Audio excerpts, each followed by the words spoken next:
Hey, my name's Bailey, and I've been a Sonic fan for over a decade. I've also been an artist for even longer than that, so that means I've got a lot of art progression to look back on, especially for series that I've enjoyed for a while. Now, this video is a bit different from my usual format, so to be clear, I fully intend to make more animatics. However, I wanted to mix things up a bit and just make whatever videos I think will be fun to make in between longer term projects. In the end, it's just more videos for you guys to watch, especially since this video is meant to be part 1 of a multi-part video series, where I reminisce about my art journey by looking back at what most inspired me to draw in the first place. In this part, we're starting off with one of the most notable style inspirations for me growing up, Sonic the Hedgehog. I got my start with this series when I was 8 years old, and let me tell you, I was absolutely enamored right from the start. As a now 24-year-old, I still have that same passion for the series that I did back then, and I really think that so much of its sticking power for me was because it was introduced to me at such a crucial time in my life. Because when I was 8 years old, I had a couple of different interests going on, but of all of them, there were two big things that were sure to catch my attention. The first being my favorite animals, which are still to this day a two-way tie between foxes and raccoons. In fact, I love these animals so much that I even had a pet raccoon growing up. Legally acquired and owned, by the way. We didn't just go grab a feral raccoon off the street, I promise. The other thing that really defined me growing up was that I wanted more than anything to be able to fly. Not only for the absolute freedom that it would grant me, but even the simple things like being able to fly off the top bunk of a bunk bed instead of climbing down the ladder. Forget using my legs, I just wanted cute little wings or psychic powers that I could levitate myself with. Wrapping this back around to Sonic, some of you may know where I'm going with this. My first Sonic game was Sonic Heroes for the GameCube, coming out originally in 2003. My mom got it for us as a reward for being good, and it was actually technically my older sister's game that I watched her play through the first few stages of. So while I watch in awe at how new and cool and different this game looked than anything I'd ever seen before, as my sister blasts through Seaside Hill as Team Sonic for the first time, I'm also looking at the game's case artwork and the game booklet inside. And I'm not a religious person, but that little game booklet was like my Bible. For those who don't know, the Sonic Heroes booklet has character bios for every character in the game, listing things like their personalities, relationships with one another, ages, likes, dislikes. This was like a goldmine for me, making it super easy for me to get a grasp on the characters and some of their dynamics despite there being so many new faces and worlds to take in at once.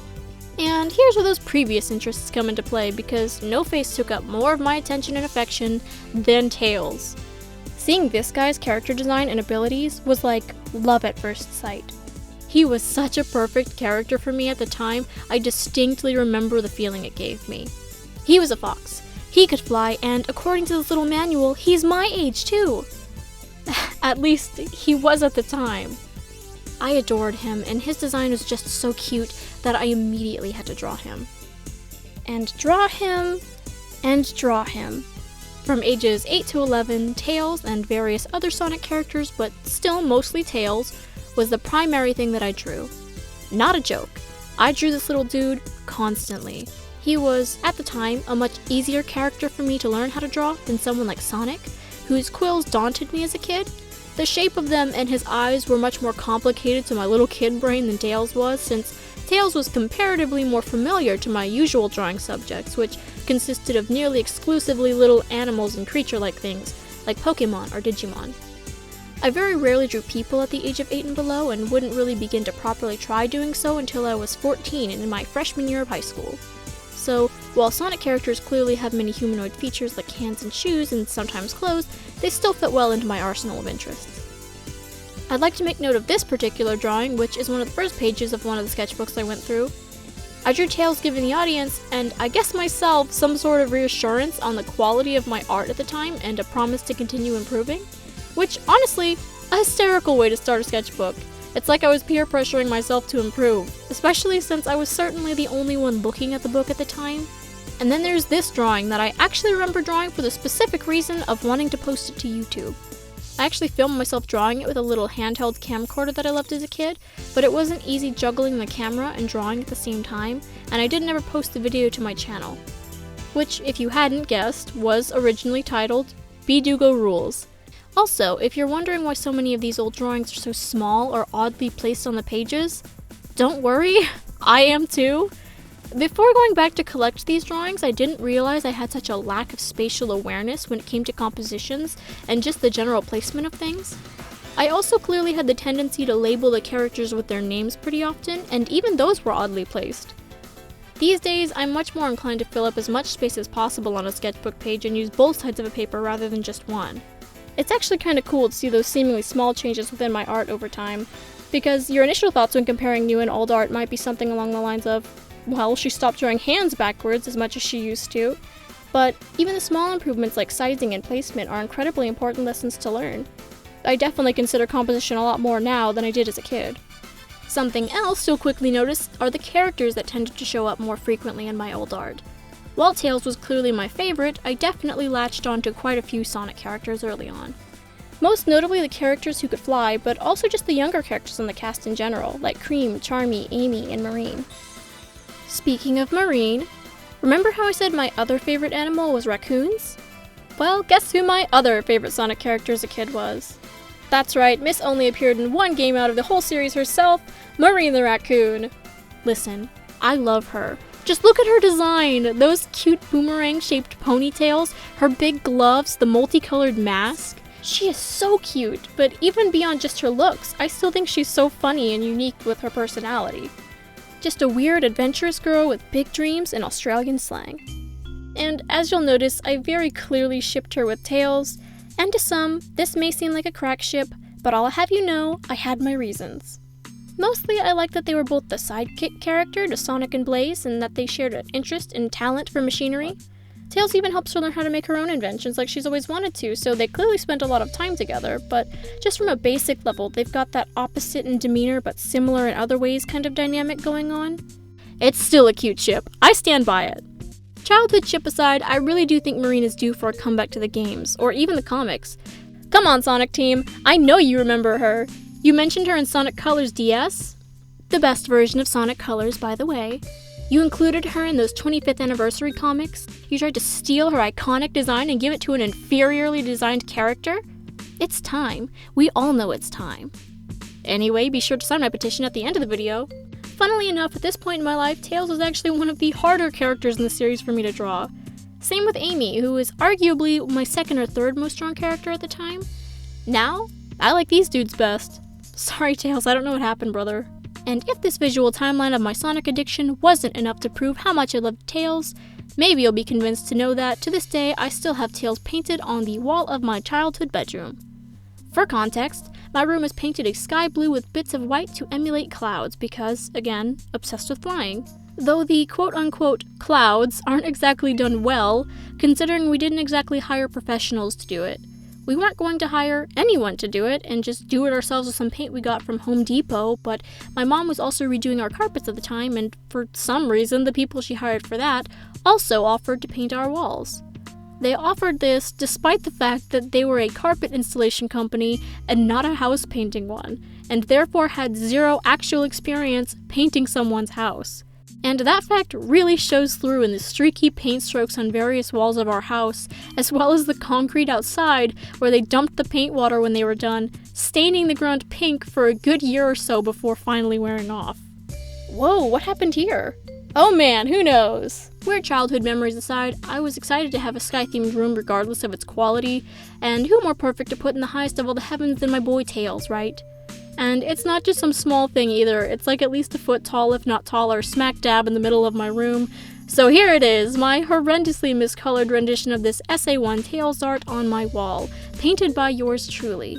So when I wasn't busy painting my favorite character on my wall, my search for Sonic knowledge and like-minded passion led me to a lot of YouTube videos, and the various subsections of the Sonic community that it fostered. Back when I was first integrating myself on the internet past things like Neopets, my first ever account was actually on YouTube. In fact, this very channel is the same one I made way back in 2008 when I was about 11 years old. Too young to be on YouTube, I want to clarify, but I will say that I was fortunate enough to not have run across anything too messed up since I mostly stuck to the little communities that made Sonic AMVs set to Weird Al songs and furry animation memes. I was also on DeviantArt by 12 years old, a year younger than I was supposed to be when signing up. I was really out here breaking all sorts of rules meant to ensure my internet safety, but to be fair, I did ask my mom if I could make a DeviantArt account. didn't ask for YouTube, I don't think, but I do distinctly remember asking for this one. She was like, sure, okay. And that was that.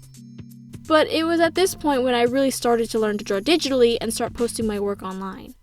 And what was my first post on DeviantArt? A drawing of Tails, of course. I wanted to exemplify some of my favorite things so people would know what to expect from me, so I drew Tails and a Leafeon to show that I liked Sonic and Pokemon very, very much. Most of my early internet days had me heavily involved in the Sonic fandom, and I mainly resided on the YouTube and DeviantArt side of things. This meant I mostly paid attention to fan artists and video makers who made things like fan dubs, speed paints, animations, and music. I never really was the kind of person to go onto forums, except to passively read over what others have already written there. Closest thing to that for me was YouTube and DeviantArt comment sections. Ah, a conversation between men. You can definitely see me going through the motions of figuring out how things like pen pressure and layering worked in digital art programs. My lines were very shaky and didn't taper at the ends of the stroke unless I manually went back to erase them. I experimented with different shading styles and brushes, sometimes using softer edged brushes and blur tools before settling into a more cel-shaded type of coloring. I was also definitely inspired at one point by the coloring style on the official Essay 1 and 2 artworks, which has that outer edge of highlight on the character before melting into a gradient style shading. Forever the art style of all time, by the way. I will always love how sleek and stylish this looks. It's clear that Sonic's stylistic choices, character design, and general attitude seeped itself into my art right from the beginning. Because, while I always preferred drawing quadrupedal animals as a kid, Sonic characters mixed more cartoonishly human proportions with animal features, and is probably why me learning to draw humans more seriously in early high school was less of a daunting jump for me than it could have been. It's also why I actually really like drawing things like hands. Sonic characters have big, expressive, gloved hands, and I always liked trying to draw them in cute and cool poses. It's also probably why I like drawing shoes, too. I'm not always the best at these things, but they're still fun to try to figure out rather than something to get super frustrated by.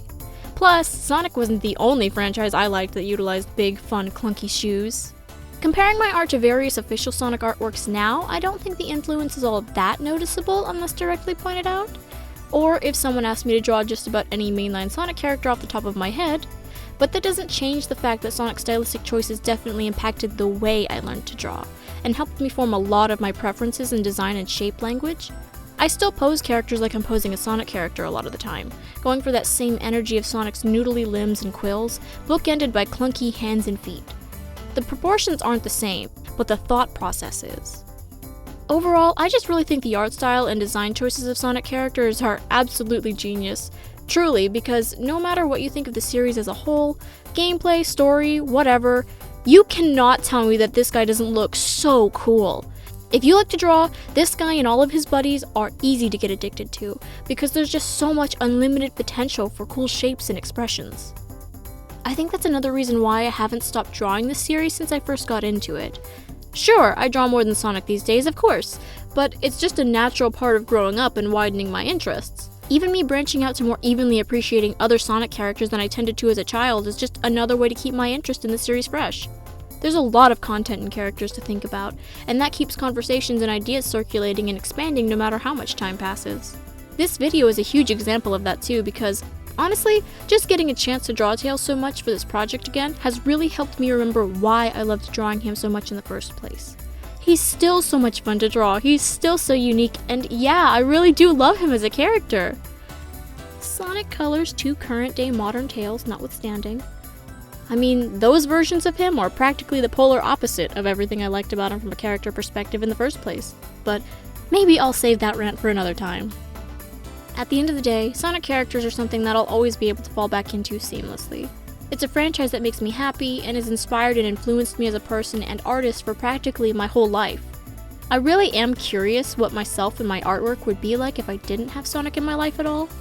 But as curious as I am for a glimpse into some parallel timeline, I really am glad that I'm living in this one, where I'm happy with where my art is and where it's headed, thanks to the inspirations that gripped me with an iron fist as a child and refused to let go of me as an adult. Hey, you remember that DeviantArt drawing I mentioned earlier? Well, I actually redrew that very piece in 2011 to show my art progress at the time, so I felt it was only natural that I end this video by continuing this little tradition with a current day iteration of Tails and a Leafeon by Bijugo7. Thanks for watching! If you enjoyed this video, remember to subscribe and hit the notification bell. You've heard it all before. Next time I visit this series of art inspirations, I'm going to be covering Pokemon, which we got a little bit of a glimpse of here already. Also keep your eyes open for my next animatic, which I'm really excited to get back to working on now that this video is finally out. If you'd like to see more of me or support me elsewhere, you can follow me on my Twitter and Tumblr accounts under the name BaileyDoodle. One is typed with a Spider-Man styled hyphen and the other is an underscore. Till next time, thanks for hanging out.